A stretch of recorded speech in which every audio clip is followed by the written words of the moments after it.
አባይ አባይ ያገር አድባር ያገር ሲሳይ ያላገሩ ዘምሮ ያለቅኔ ደርድሮ አባይ ያላሻራ ኑሮ የሚል እንጉርጉሮ አይኖርም ዘንድሮ።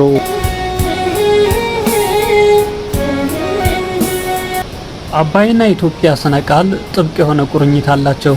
የዓለማችን ትልቁ ወንዝ ናይል ነብስ የሆነው ጥቁር አባይ መነሻውን ከምስራቅ ጎጃም ዞን ሰከላ ወረዳ በማድረግ በእረኞቹ ዋሽንትና ግጥም እስክስታውን እያስነካ የአገሩን ለማፈር እየጠራረገ የባዕዳን ሆድ ሲያርስ በመኖሩ የባላገሩን ሆድ ማስባሱ አልቀረም። በዚህም የተነሳ ለብዙ ዘመናት ኢትዮጵያውያን አባይን ሲገስጡት በእናትህ ጓዳ ደር እያሉ ሲተቹት ኖረዋል። አባይ ታዲያ ሰምቶ እንዳልሰማ ጆሮ ዳባ ለብሶ ወገኑን እያራቆተ ባይተዋሮችን መመገቡን ገፋበት። ሀገሬውም በሩቅ ሆኖ ማውገዙና ማዘኑ እንዳልፈየደ ቢገባው በደቦ መከረ። ወገን ለአንድ ዓላማ በህብረት ጉባ ላይ ከተመ። ሴቱ ወንዱ ዶማና ካፋ ጨበጠ። አይበገሬው ኢትዮጵያዊ ዳግም አድዋን በላቡ ሊጽፍ በጨለማ ላይ ዘመተ። ከ14 ዓመታት እልህ አስጨራሽ ትግል ማግስት ቅዱሱ ወንዝ የኢትዮጵያውያን ቁርጠኝነት አስተውሎ ተመከረ፣ ተዘከረ። ፊቱን ወደ እናት ሀገሩ አዞረ።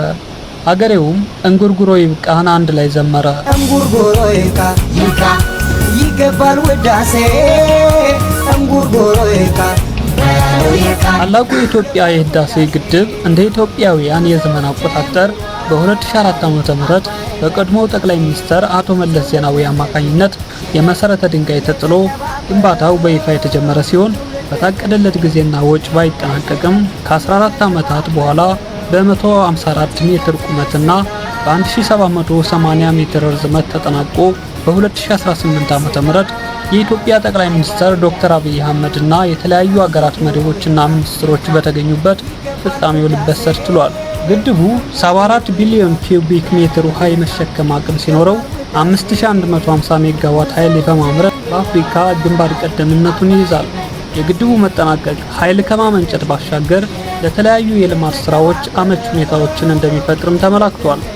ከእነዚህም ውስጥ የአሳ ምርትና የመስኖ ስራዎች ተጠቃሽ ናቸው።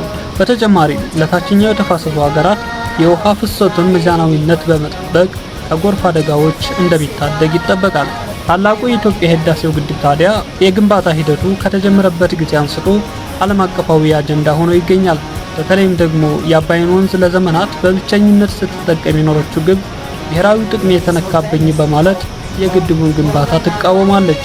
በግንባታው ሂደት ከማይረሱ ትዝታዎች መካከል የአሁኑ የአሜሪካ ፕሬዝዳንት ዶናልድ ትራምፕ ግብጽን ወግነው የተናገሩት አወዛጋቢ ንግግር ነው። በጣም አስቸጋሪ ሁኔታ ነው። ግብጽ የህዳሴው ግድብ እያለ መኖር አትችልም። ግድቡ ሳይጀመር ቢያስቆሙት የተሻለ ይሆን ነበር። አሁንም ግን የሆነ ነገር ማድረግ አለባቸው።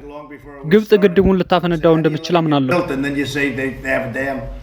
እኚህ ሁሉ ዓለም አቀፋዊ ተጽዕኖዎች ቢከሰቱም እንኳ የግድቡን ግንባታ ዘገዩት እንጂ ከፍጻሜው ሊያስቀሩት አልተቻላቸውም።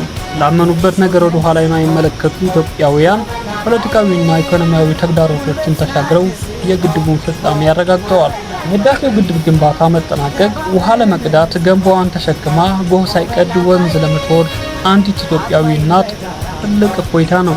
ቤተሰቦቿን ለመመገብ ቀን ተሌት በኩበት ጢስ ለምታነፋ ሴት ታላቅ ብስራት ነው። በኃይል እጥረት ምክንያት በአቅማቸው ልክ ወደ ስራ ለመግባት ለተሳናቸው ኢንዱስትሪዎች ጥም ቆራጭ መፍትሄ ነው።